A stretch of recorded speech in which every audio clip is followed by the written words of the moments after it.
संचालक महोदय, आशीष भैया बहुजन साथी आगे खड़े हैं, मेहरबानी होगी अपना स्थान ले ले, मेहरबानी होगी। चंद समय में आपके अजीत बड़े भाई धर्मेंद्र यादव जी आप सबको संबोधित करेंगे। बहुजन समाज के जन्मे महापुरुषों को नमन करते हुए तथागत गौतम बुद्ध जी को और बोधिसत्व बाबा साहब भीमराव अम्बेडकर जी, राष्ट्रपिता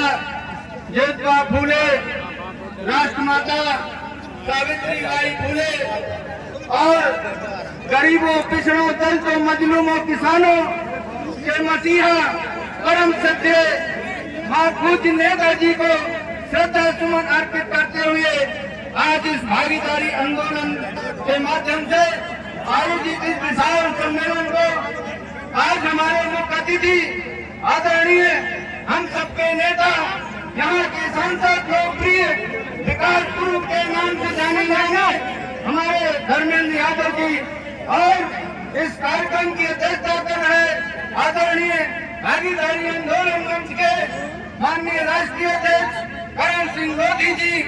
और भागीदारी आंदोलन के संस्थापक हमारे मुन्ना लाल अकेला जी, इस मंच में उपस्थित हमारे प्रदेश अध्यक्ष राजेश जी, हमारे इस मंच में उपस्थित भागीदारी आंदोलन के राष्ट्रीय सलाहकार राजेंद्र जी और भी सम्मानित हमारे जनपद के शानदार समाजवादी पार्टी के जिलाध्यक्ष, समाजवादी पार्टी के राष्ट्रीय युवा जनसभा के अध्यक्ष डॉक्टर राकेश प्रजापति जी सहित सम्मानित भागीदारी आंदोलन के जुझारू कर्मचारी, समाजवादी पार्टी के सभी सिपाही, यहाँ पर उपस्थित मेरी मातृशक्ति बहनें, माताएं, सभी नौजवान साथियों को हृदय से वंदन करता हूँ। साथियों, आज भागीदारी आंदोलन मंच के माध्यम से ये जो विशाल सम्मेलन हो रहा है, ये मुन्ना लाल अकेला जी ने जो ये अभियान कराया है, डॉक्टर करण सिंह लोधी जी ने अभियान में कराया है, 18 राज्यों में आदरणीय सांसद जी 18 राज्यों में इन्होंने दीवारों में लिख करके जातिगत जनगणना का कार्यक्रम आंदोलन इन्होंने चलाया है। आदरणीय सांसद जी हमारे समाजवादी पार्टी के माननीय सम्मानित राष्ट्रीय अध्यक्ष आदरणीय अखिलेश यादव जी का सांसद में जो उन्होंने बात रखी है इस देश के करोड़ों गरीबों, मजलूमों और पिछड़ों दलितों की जातिगत जनगणना होनी चाहिए। साथियों, बता देना चाहता हूँ, इस देश में अगर जातिगत जनगणना नहीं होती है तो समाजवादी पार्टी और भागीदारी आंदोलन सड़क से लेकर संसद तक घेरने का काम करेगी और जातिगत जनगणना कराती रहेगी। सम्मानित साथियों, इस देश में अगर जातिगत जनगणना की बात की आवश्यकता क्या है, इस बात को समझने की जरूरत है। इस देश में जाति के आधार पर लोगों को अधिकार मिला हुआ है, जाति के आधार पर लोगों को सम्मान मिला हुआ है। अगर इस देश में मुसलमान धर्म में अगर मुसलमान पैदा होता है, ईसाई धर्म में अगर ईसाई पैदा होता है, सिख धर्म में अगर सिख पैदा होता है, तो हिंदू धर्म अगर मानने वाले लोग हिंदू धर्म में ब्राह्मण और क्षत्रिय और वैश्य के बाद अगर बाइक और शूद्र पैदा हो रहा है तो 6743 जातियों में इनको बांट करके क्योंकि अलग किया गया है। इस बात की जरूरत है कि 6743 जातियों की जातिगत जनगणना होनी चाहिए, क्योंकि इस देश में जानवरों की गिनती होती है, पेड़ पौधों की गिनती होती है, इस देश में कुत्तों की गिनती होती है, इस देश में हिंदुओं की गिनती होती है, तो इस देश के दलितों, पिछड़ों, गरीबों, मजलूमों की गिनती क्यों नहीं होनी चाहिए। इसलिए साथियों, इस देश के जालिम लोग, सत्ता के जो हुक्मरान बैठे हैं, इस देश के गरीबों को गरीब बना करके क्यों रखना चाहते हैं, उनकी जातिगत जनगणना क्यों नहीं कराना चाहते हैं। इसलिए कि इनको अधिकार देना पड़ेगा, इनको हक देना पड़ेगा, इनको बराबरी का सम्मान देना पड़ेगा,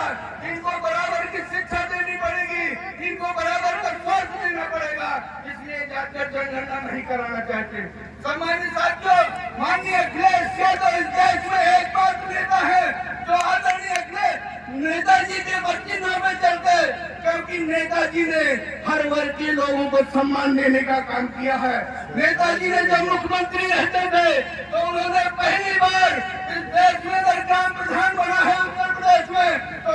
जी की देन है, आदरणीय मुलायम सिंह यादव जी की देन है। अगर गांव में बीडीसी बना है, अगर जिला पंचायत बना है, एक गरीब के घर का आपको मालूम होगा कि फूलन देवी जैसे जेल से निकाल कर लोग संसद पहुंचाने का काम किया है। लेकिन सम्मानित साथियों, इन सामंतवादी पूंजीवादी बनवादी ताकतों को उस फूलन देवी को भी लोग संसद में हासिल नहीं हुआ है। नेताजी वो शख्सियत थी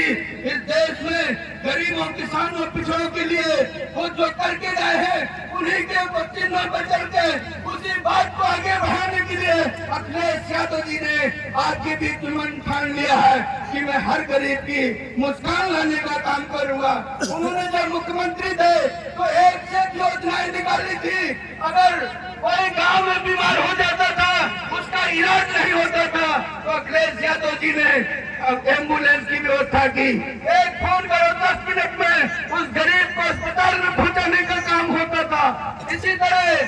लोगों के साथ जुर्म और अन्याय होता था। गांव में लोगों की बहन बेटियों की आबरू इज्जत लूटी जाती थी। उनके साथ जुर्म होने के साथ जब उनकी पुलिस थाने नहीं पहुंच पाते थे तो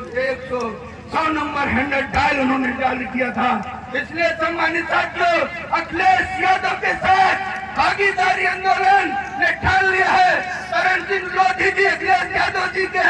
साथ समर्पित हो गए हैं। मुन्ना लाल अकेला भागीदारी आंदोलन मंच के सभी सिपाही अखिलेश यादव जी के साथ हैं।